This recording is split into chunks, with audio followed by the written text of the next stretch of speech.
નમો ભગવતે વાસુદેવાય। છઠ્ઠા સ્કંધનો અધ્યાય ચોથો। દક્ષે પ્રજા સૃષ્ટિ માટે શ્રીહરિની સ્તુતિ કરી। રાજા કહે છે, હે શુકદેવજી, તમે સ્વયંભૂ મન્વંતરમાં દેવ, અસુર અને મનુષ્યાદિનો સર્ગ કહ્યો તેને હું વિસ્તારથી સાંભળવા ઈચ્છું છું। શુકદેવજી કહે છે, હે રાજા, પ્રાચીન બર્હિષના 10 પુત્રો પ્રચેતાઓ સમુદ્રમાંથી તપ કરીને બહાર નીકળ્યા ત્યારે પૃથ્વી ઉપર ચારે તરફ વૃક્ષો જોયા।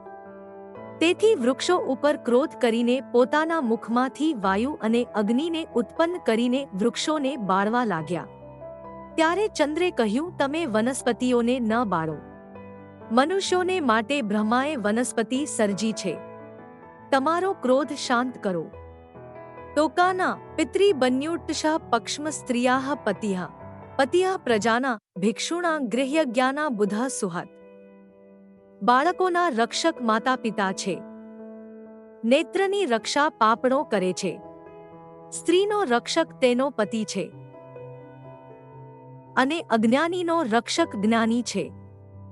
સર્વના હૃદયમાં પ્રભુ છે એમ તમે માનો તો તમારું કલ્યાણ થશે। આ વૃક્ષોમાં મોટી થયેલી કન્યાને તમે પત્ની કરો। આ રીતે કહી ચંદ્ર ગયા। પછી તે કન્યામાં દક્ષ પુત્ર થયા। તેની સંતતિથી સર્વ જગત ભરેલું છે। પૂર્વે દક્ષે મનથી દેવાદી પ્રજા સર્જી હતી। તે પ્રજા વધતી નહીં, તેથી દક્ષે વિંધ્યાચળમાં જઈને તપ કર્યું અને હંસગુહ્ય સ્તોત્રથી વિષ્ણુની સ્તુતિ કરી। ત્યારે ભક્તવત્સલ ભગવાન પ્રગટ થયા। શંખચક્રાદિ આયુધો અને સુશોભિત વસ્ત્રાલંકારો ભગવાને ધાર્યા હતા। સર્વના મનને જાણનારા ભગવાન પ્રજાની ઈચ્છાવાળા દક્ષને કહેવા લાગ્યા, હે દક્ષ, તમારી શ્રદ્ધા અને મારે વિશે તમારો ભાવ છે તે જોઈને હું પ્રસન્ન થયો છું। બ્રહ્માને પણ મેં તપ કરવાનું કહ્યું હતું।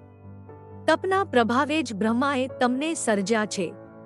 તમે પચંજન પ્રજાપતિની અસિકની નામની કન્યાને પરણો, તેમાં મૈથુનથી તમને પ્રજા થશે।